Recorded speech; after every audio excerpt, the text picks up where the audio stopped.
જોડાયા તે બદલ માહિતી લેતા રહીશું। તો રાજભવન ખાતે પ્રધાનમંત્રી નરેન્દ્ર મોદી પહોંચ્યા છે, ભોજન ગ્રહણ કરશે અને ત્યારબાદ ફરી એકવાર ટ્રેડ શોમાં પહોંચશે અને તેનું ઉદ્ઘાટન કરશે થોડીક જ વારમાં 3 વાગે।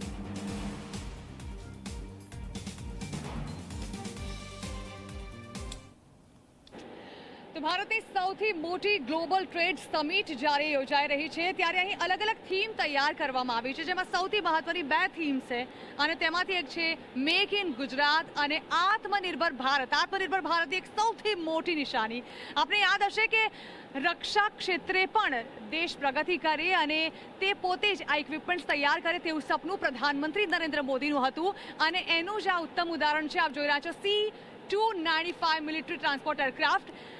જ્યારે આ બનાવવામાં આવશે 2026માં તે તૈયાર થઈ જશે ત્યારે આપ એનો એક ઉત્તમ નમૂનો અહીં જોઈ શકો છો। આપ જોઈ રહ્યા છો ચારે તરફ જે તૈયાર થઈને જ્યારે C-295 કેવું દેખાશે તેનો એક નમૂનો અહીં મૂકવામાં આવ્યો છે ગ્લોબલ ટ્રેડ સમિટમાં। આપને જણાવી દઈએ 2021માં આ અંગે ડિસાઇડ કરવામાં આવ્યું હતું, કોન્ટ્રાક્ટ રેડી કરવામાં આવ્યો હતો આત્મનિર્ભર ભારત અંતર્ગત, જેના કારણે રક્ષા ક્ષેત્રે પણ હવે ભારત ખુદ પ્રગતિ કરે, બહારથી નહીં પરંતુ રક્ષા ઇક્વિપમેન્ટ જે છે તે ભારત બીજા દેશોને સપ્લાય કરે એવું સપનું હતું અને 2022માં તેનો પાયો નાખવામાં આવ્યો હતો પ્રધાનમંત્રી મોદી દ્વારા।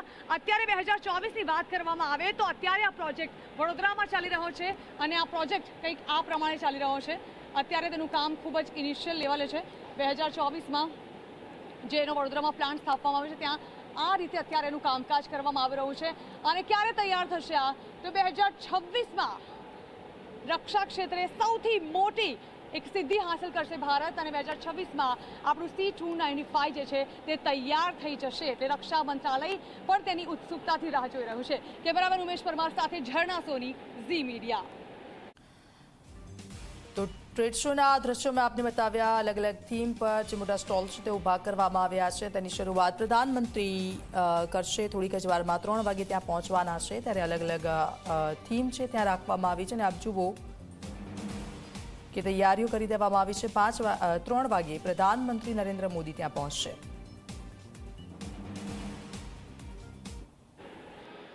આ રીનો બાઇક છે જે ચાવી લગાડીને સ્ટાર્ટ કરો ત્યારબાદ તમારે સ્ટાર્ટ કરવાની જરૂર નથી, તે સ્ટાર્ટ થઈ ચૂકી છે, તમે ફક્ત રેસ આપશો એટલે ગાડી આગળ વધશે।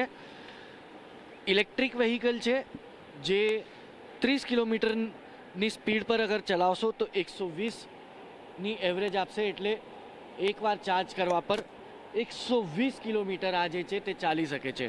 કાફી અટ્રેક્ટિવ વ્હીકલ જે છે તે બનાવવામાં આવી છે। આ બાઇક અત્યાર સુધી જે ઈ વ્હીકલ જુઓ છો તેમાં સ્ટાર્ટ કરવું પડે છે એટલે હલકો એવો અવાજ આવે, પણ આમાં તો બટન જ નથી ને બિલકુલ સાઉન્ડલેસ બાઇક છે। કોન્સેપ્ટ કેવી રીતે લાવ્યા?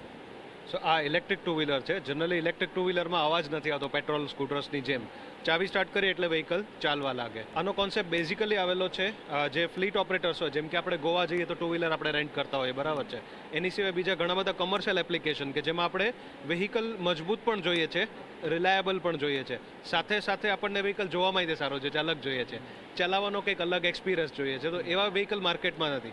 અત્યારે જેટલાય તે માર્કેટમાં ઈવી મળે છે એમાં મોટી મોટી 2 ફરિયાદ છે। સૌથી પહેલાં કે પ્લાસ્ટિક બોડીના છે કચકડા લાગે જોવામાં જ, એની સિવાય બીજી મોટી ફરિયાદ છે કે આગ લાગી જાય છે ઘણા બધામાં। તો અમે એ બંને મોટી પ્રોબ્લેમ સોલ્વ કરીએ છીએ આ ડિઝાઇનથી, કે જેમાં એકદમ મજબૂત ડિઝાઇન, મસ્ક્યુલાઇન ડિઝાઇન, સાથે આમાં જે બેટરી યુઝ કરીએ છીએ એ બેટરી છે લિથિયમ ફેરોફોસ્ફેટ। આ બેટરીમાં આગ નથી લાગતી। પ્લસ ઘણા બધા લોકોની ફરિયાદ શું હોય છે કે બેટરી બદલાવી પડે, થોડા ટાઈમમાં બેટરી મોંઘી આવે છે, આમાં 7 વર્ષ સુધી બેટરી બદલાવી જ નહીં પડે। 7 થી 8 વર્ષ સુધી આરામથી બેટરી ચાલે, એટલે કે જે વ્હીકલના પૈસા હોય આરામથી પૂરા વસૂલ થઈ જાય। ટ્રેડ શોનું ઉદ્ઘાટન કરશે, જોવા આવવાના છે, તે દરમિયાન શું લાગે છે પ્રાઇમ મિનિસ્ટર જોઈને એક રાઈડ લેશે?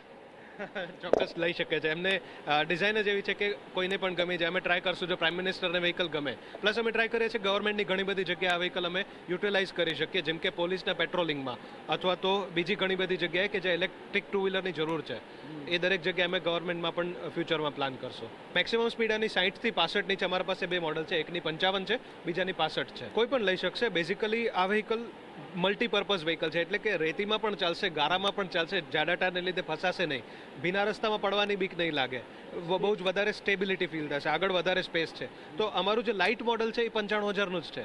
તો એનાથી શું થશે કે બંને વ્હીકલની પ્રાઇસ ઓલમોસ્ટ સરખી થઈ ગઈ અને પછી તમારે એ કેલ્ક્યુલેટ કરવું કે પેટ્રોલની કોસ્ટ તો આવવાની જ નથી 7-8 વર્ષ સુધી, એટલે કે જે સેવિંગ થશે એ અલગ. અને બીજું જે મોડલ છે 1,10,000નું છે કે જે એનાથી વધારે પાવરફુલ વ્હીકલ છે, તો એ પણ ક્યાંક ને ક્યાંક અફોર્ડેબલ કેટેગરીમાં ગણી શકાય. બટ મેં જેમ કીધું એમ કે શ્રેષ્ઠ છે એ સસ્તું નથી. તો તમારે અગર 100 કિલોમીટર 120 કિલોમીટરની એવરેજવાળું ઈ વ્હીકલ નોર્મલ સ્કૂટરના દામ પર અગર જોતું હોય તો તમારે રાઇનો માટે વિશાલ ધામેચાનો સંપર્ક કરવો પડશે. ત્યારે તમને આ વ્હીકલ જે છે તે ફેબ્રુઆરીથી માર્ચની વચ્ચે જે છે તમારા ઘરે ઉપલબ્ધ જોવા મળશે.